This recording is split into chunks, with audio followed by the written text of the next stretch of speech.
Financial inflow, ಮಾತಿನ ಮುಖಾಂತರ ದುಡ್ಡು ಬರ್ತಕ್ಕಂಥದ್ದು, ಮತ್ತು ಭೂಮಿ ವಿಚಾರವಾಗಿ ದುಡ್ಡು ಬರ್ತಕ್ಕಂಥದ್ದು, ವ್ಯವಸಾಯ ಅಗ್ರಿಕಲ್ಚರ್ ರಿಲೇಟೆಡ್ ಆಗಿ ಮನಿ ಬರ್ತಕ್ಕಂಥದ್ದು ಕೂಡ ಹೇಳ್ತೀನಿ. ಮೇಷರಾಶಿ ಕೂಡ ಅಗ್ನಿರಾಶಿ. ಇದನ್ನು ಹಾಕೊಳ್ಳೋದ್ರಿಂದ ತಾಳ್ಮೆ, ಸಂಯಮ, ಕೂಲಾಗಿದ್ದು ವ್ಯವಹಾರಗಳನ್ನು ವಿವೇಚನ ಶಕ್ತಿಯಿಂದ ಮಾಡಿ ಜಯವನ್ನು ಪಡ್ಕೊಳ್ಳೋದಕ್ಕೆ ಈ 3 ಮುಖದ ರುದ್ರಾಕ್ಷವನ್ನು ಧರಿಸಬೇಕು.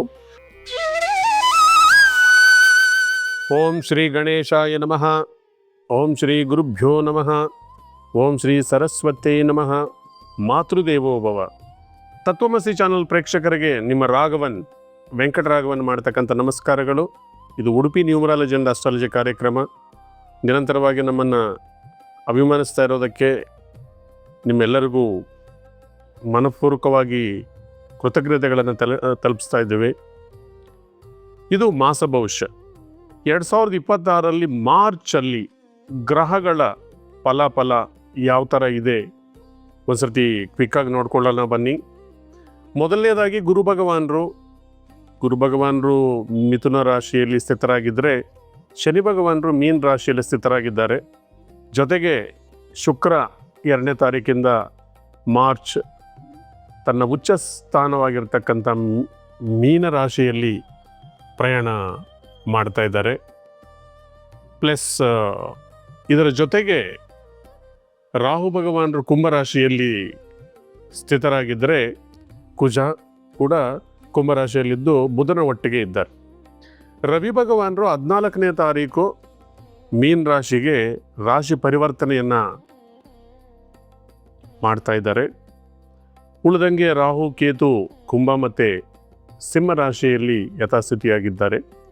ಇದು ಈ ವಾರದ ಗ್ರಹಗಳ ಒಂದು ಚಲನೆ. ನಾವು ಪ್ರತಿಯೊಂದು ರಾಶಿಯನ್ನು ಕೂಲಂಕುಷವಾಗಿ ವಿಚಾರ ಮಾಡಿ ಆ ರಾಶಿಗೆ ಫಲಾಫಲಗಳೇನು ಮತ್ತು ಏನು ಪರಿಷ್ಕಾರಗಳು ಮಾಡಬೇಕು ಅಂತಕ್ಕಂಥ ವಿಚಾರವನ್ನು ನಾವು ನೋಡೋಣ ಬನ್ನಿ. ಮೊದಲನೇ ರಾಶಿ ಮೇಷರಾಶಿಗೆ ಸ್ವಲ್ಪ ಸಮಯ ಸುಧಾರಿಸ್ತಾ ಇದೆ ಅಂತಲೇ ಹೇಳ್ಬೇಕು. 7 ಶನಿಕಾಟ ನಡೀತಾ ಇದ್ರು. ಶನಿ ಭಗವಾನರು 12ನೇ ಮನೆಯಲ್ಲಿ ಕೂತ್ಕೊಂಡು ಸಾಕಷ್ಟು ಎಕ್ಸ್ಪೆಂಡಿಚರ್ಸ್ ಕೊಡ್ತಾ ಇದ್ರು ಕೂಡ ಲಾಭ ಸ್ಥಾನದಲ್ಲಿ ಭೂಮಿಕಾರಕ ಕುಜ ಇದ್ದಾರೆ. ಭೂಮಿಗೆ ಸಂಬಂಧಿಸಿರ್ತಕ್ಕಂಥ ವ್ಯವಹಾರಗಳು, ವ್ಯವಸಾಯ, ರಿಯಲ್ ಎಸ್ಟೇಟ್ ಮಾಡ್ತಕ್ಕಂಥವರು, ಪ್ಲಸ್ ಬೈಯಿಂಗ್ ಆ್ಯಂಡ್ ಸೆಲ್ಲಿಂಗ್ ಎಲ್ಲ ವಿಚಾರವಾಗಿ ಕೂಡ ಕುಜ ಭಗವಾನರು ಜೊತೆಯಲ್ಲಿದ್ದಾರೆ. ಫ್ಯಾಕ್ಟ್ರಿಗಳು ನಡೆಸ್ತಕ್ಕಂಥವ್ರು ಕೂಡ ಕುಜ ಸಪೋರ್ಟ್ ಮಾಡ್ತಾ ಇದ್ದಾರೆ. ಜೊತೆಗೆ ಬುಧ ಇದ್ದಾರೆ. ಕುಜ ಬುಧ ಒಟ್ಟಿಗೆ ಇದ್ದಾರೆ ಅಂತ ಹೇಳಿದ್ರೆ ಬುದ್ಧಿವಂತಿಕೆ ಸಂಬಂಧಿಸಿರ್ತಕ್ಕಂಥ ಕಾಂಬಿನೇಷನ್ನು, ವ್ಯವಹಾರಗಳನ್ನು ನಾಜೂಕಾಗಿ ನಯವಾಗಿ ಮಾಡಿ ಮುಗಿಸ್ತಕ್ಕಂಥದ್ದು, ಫೈನಾನ್ಷಿಯಲ್ ಇನ್ಫ್ಲೋ, ಮಾತಿನ ಮುಖಾಂತರ ದುಡ್ಡು ಬರ್ತಕ್ಕಂಥದ್ದು, ಮತ್ತು ಭೂಮಿ ವಿಚಾರವಾಗಿ ದುಡ್ಡು ಬರ್ತಕ್ಕಂಥದ್ದು, ವ್ಯವಸಾಯ ಅಗ್ರಿಕಲ್ಚರ್ ರಿಲೇಟೆಡ್ ಆಗಿ ಮನಿ ಬರ್ತಕ್ಕಂಥದ್ದು ಕೂಡ ಹೇಳ್ತೀವಿ. ಹಾಗೆ ಶುಕ್ರ ಭಗವಾನರು 12ನೇ ಮನೆಯಲ್ಲಿದ್ದರೆ ಕುಟುಂಬದಲ್ಲಿ ಸ್ವಲ್ಪ ಸಂತೋಷದ ವಾತಾವರಣ, ದಂಪತಿಗಳ ಮಧ್ಯೆ ಒಳ್ಳೆಯ ಅನುಬಂಧ ಬರ್ತಕ್ಕಂಥದ್ದು. ಆದರೆ 12ನೇ ಮನೆಯಲ್ಲಿ ಸೂರ್ಯ ಮತ್ತು ಶನಿ ಭಗವಾನರು ಒಟ್ಟಿಗೆ ಇದ್ದಾರೆ. ಈ ಕಾಂಬಿನೇಷನಿಂದ ಏನಾದ್ರೂ ತಂದೆ ಮತ್ತು ಮಗನ ವಿಚಾರದಲ್ಲಿ ಏನಾದರೂ ಒಂದು ಸಣ್ಣ ಪುಟ್ಟದ ಮಾತು ಬಂದು ಹೋಗ್ತಕ್ಕಂಥದ್ದು, ತಂದೆ ಸ್ವಲ್ಪ ಜೋರಾಗಿ ಮಾತಾಡೋದು ಅಥವಾ ಮಗ ಎದುರು ಜವಾಬನ್ನು ಹೇಳೋದು, ಇದರಿಂದ ಸ್ವಲ್ಪ ಫ್ರಿಕ್ಷನ್ ಆಗ್ತಕ್ಕಂಥದ್ದು. ಮತ್ತು ರಾಹು ಭಗವಾನರು ಯಥಾಸ್ಥಿತಿ ಲಾಭಸ್ಥಾನದಲ್ಲಿರೋದ್ರಿಂದ IT ಉದ್ಯೋಗಿಗಳಿಗೆ, ಪ್ಲಸ್ ಟ್ಯಾಲೆಂಟ್, ಐಡಿಯಾಸನ್ನು ಯೂಸ್ ಮಾಡಿ ವ್ಯವಹಾರಗಳನ್ನು ಮಾಡ್ತಾ ಇರೋರಿಗೆ ಒಳ್ಳೆ ಟೈಮ್ ನಡೀತಾ ಇದೆ. 7 ಶನಿಕಾಟ ನಡೀತಾ ಇರೋದ್ರಿಂದ ಶನಿದೇವರಿಗೆ ಶಾಂತಿನಿ. ಅದಕ್ಕೆ ಮೊದಲು ನಾವು ತಿಳಿಸಿರ್ತಕ್ಕಂಥ ಶಾಂತಿ ಕ್ರಮಗಳನ್ನು ನೀವು ಪಾಲನೆ ಮಾಡ್ತಾ ಬನ್ನಿ.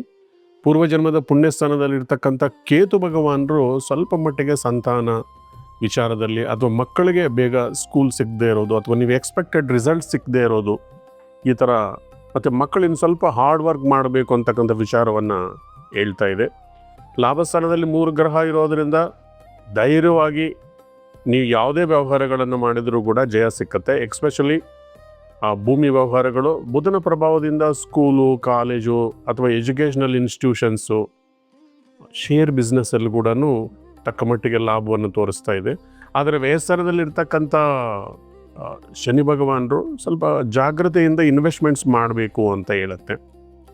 ವಿದೇಶದಲ್ಲಿರ್ತಕ್ಕಂಥ ಅವ್ರಿಗೂ ಕೂಡ ಒಳ್ಳೆಯ ಲಾಭಗಳನ್ನು ತೋರಿಸ್ತಾ ಇದೆ.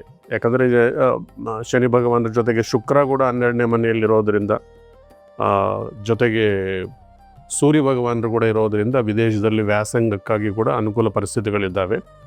ಮೇಷರಾಶಿಯವರು ಸುಬ್ರಹ್ಮಣ್ಯ ಸ್ವಾಮಿಯನ್ನು ಆರಾಧನೆ ಮಾಡೋದರಿಂದ ನಿಮ್ಮ ಇಷ್ಟಾರ್ಥಗಳನ್ನು ನೆರವೇರಿಸ್ಕೊಳ್ಬೋದು. ಮತ್ತು ಜೊತೆಗೆ 3 ಮುಖದ ರುದ್ರಾಕ್ಷ, ಇದು ಅಗ್ನಿತತ್ವದ ರುದ್ರಾಕ್ಷ, ಅಗ್ನಿಸ್ವರೂಪ. ಮೇಷರಾಶಿ ಕೂಡ ಅಗ್ನಿರಾಶಿ. ಇದನ್ನು ಹಾಕ್ಕೊಳ್ಳೋದ್ರಿಂದ ತಾಳ್ಮೆ, ಸಂಯಮ, ಕೂಲಾಗಿದ್ದು ವ್ಯವಹಾರಗಳನ್ನು ವಿವೇಚನ ಶಕ್ತಿಯಿಂದ ಮಾಡಿ ಜಯವನ್ನು ಪಡ್ಕೊಳ್ಳೋದಕ್ಕೆ ಈ 3 ಮುಖದ ರುದ್ರಾಕ್ಷವನ್ನು ಧರಿಸಬೇಕು. ಮಾಘ ಮಾಸದಲ್ಲಿ ಯಾವ ದಿನವಾದರೂ ಧರಿಸ್ಬೋದು. ಉಳಿದಂಥ ಮಾಸಗಳಲ್ಲಿ ಸೋಮವಾರ ಮಾತ್ರ ಬೆಳಗಿನ ಸ್ನಾನ ಸಂಧ್ಯಾ ವಂದನೆಗಳನ್ನು ಮುಗಿಸ್ಕೊಂಡು ಸೂರ್ಯೋದಯಕ್ಕೆ ಮೊದಲು ಒಂದು ಕೆಂಪು ದಾರದಲ್ಲಿ ಮೊದಲನೇ ಸರ್ತಿ ಹಾಕ್ಕೊಳ್ಳುವಾಗ ಆ 3 ಮುಖದ ರುದ್ರಾಕ್ಷಿಯನ್ನು ಧಾರಣೆ ಮಾಡಿದರೆ ಶಿವಾನುಗ್ರಹಣೆಯಿಂದ, ಭಗವಂತನ ಅನುಗ್ರಹದಿಂದ ನೀವು ಸುಖ ಸಂತೋಷಗಳನ್ನು ಪಡ್ಕೊಳ್ಬೋದು. ಈ ಕಾರ್ಯಕ್ರಮವನ್ನು ಮುಕ್ತಾಯ ಮಾಡೋಕ್ಕೆ ಮೊದಲು ಕೆಲವು ಟಿಪ್ಸನ್ನು ತಿಳ್ಕೊಳ್ಳೋಣ. ಎವರಿ ಮಂತು ಇದನ್ನು ನಾವು ಕಂಟಿನ್ಯೂ ಮಾಡ್ತಾ ಇದ್ದೀವಿ. ಇವತ್ತು ನಿಮ್ಮ ಮುಂದೆ ಒಂದು ಅದ್ಭುತವಾದಂಥ ಒಂದು ವಿಚಾರವನ್ನು ಹೇಳ್ತಾ ಇದ್ದೀನಿ. ಸ್ಕಿಪ್ ಮಾಡ್ದಿರ ನೋಡಿ. ನಮ್ಮ ಚಾನಲನ್ನು ಯಾರ್ಯಾರು ಸಬ್ಸ್ಕ್ರೈಬ್ ಮಾಡ್ಕೊಂಡಿಲ್ವ ದಯವಿಟ್ಟು ಸಬ್ಸ್ಕ್ರೈಬ್ ಮಾಡ್ಕೊಳ್ಳಿ. ಮೊಬೈಲ್ ಅನ್ನೋದು ಇವಾಗ ನಮ್ಮ ಜೀವನದ ಒಂದು ನಿತ್ಯ ಅವಸರವಾದಂಥ ಒಂದು ಸಾಧನವಾಗಿದೆ. ಒಂದೊತ್ತು ನಮಗೆ ಬ್ರೇಕ್ಫಾಸ್ಟ್ ಮಿಸ್ ಆಗಿದ್ರು, ಲಂಚ್ ಮಿಸ್ ಆಗಿದ್ರು, ಡಿನ್ನರ್ ಮಿಸ್ ಆಗಿದ್ರು ಪರವಾಗಿಲ್ಲ, ನಮ್ಮ ಮೊಬೈಲ್ ಮಾತ್ರ ನಮ್ಮ ಕೈಯಲ್ಲಿರಬೇಕು. ಮೊಬೈಲಿಂದಾನೇ ಎಲ್ಲ ಕೆಲಸಗಳು ನಡೀತಾ ಇದೆ. ಒಂದು ಸ್ಮಾಲ್ ಒಂದು ಇನ್ಸ್ಟ್ರೂಮೆಂಟಿಂದ ನೀವು ದೇಶ ವಿದೇಶದಲ್ಲಿ ಕೂಡ ನೀವು ಕನೆಕ್ಟ್ ಆಗ್ಬೋದು. ಇಲ್ಲಿಂದ ದೂರ ಪ್ರದೇಶಗಳನ್ನು ನೀವು ವಿಡಿಯೋ ಮುಖಾಂತರ ನೋಡ್ಬೋದು, ಆಡಿಯೋ ಮುಖಾಂತರ ಕೇಳ್ಬೋದು, ಮಾತಾಡ್ಬೋದು.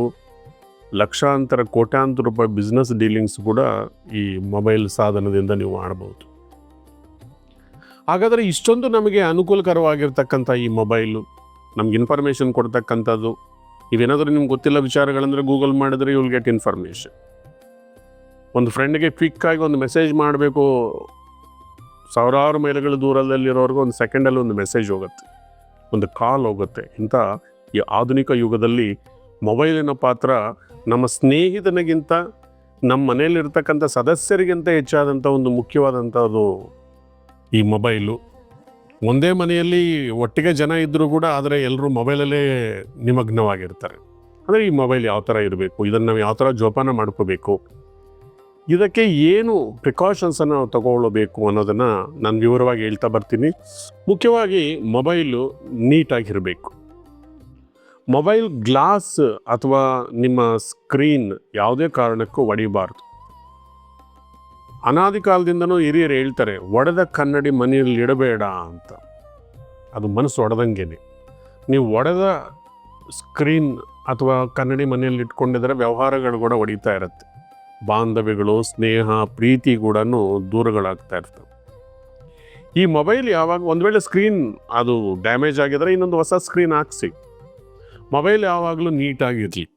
ಪ್ರತಿನಿತ್ಯ ನಾವು ಯಾವ ಥರ ಸ್ನಾನ ಮಾಡ್ತೀವಿ ಅದಕ್ಕೆ ಕೂಡ ಒಂದು ನಿಮ್ಮ ಮೊಬೈಲನ್ನು ಒಂದು ಬಟ್ಟೆ ತೊಗೊಂಡೆಲ್ಲ ಜೋಪಾನವಾಗಿ ಇಟ್ಕೊಳ್ಬೇಕು. ಮತ್ತು ಮೊಬೈಲ್ ಸ್ಕ್ರೀನ್ ಸೇವರಲ್ಲಿ ನಿಮ್ಗೆ ಇಷ್ಟ ಬಂದಿದ್ದೆಲ್ಲ ಇಟ್ಕೊಳ್ಳೋಕೆ ಹೋಗಬೇಡಿ. ಪ್ರತ್ಯೇಕವಾಗಿ ದೇವರ ಚಿತ್ರಗಳನ್ನು ಹಾಕ್ಕೋಬೇಡಿ.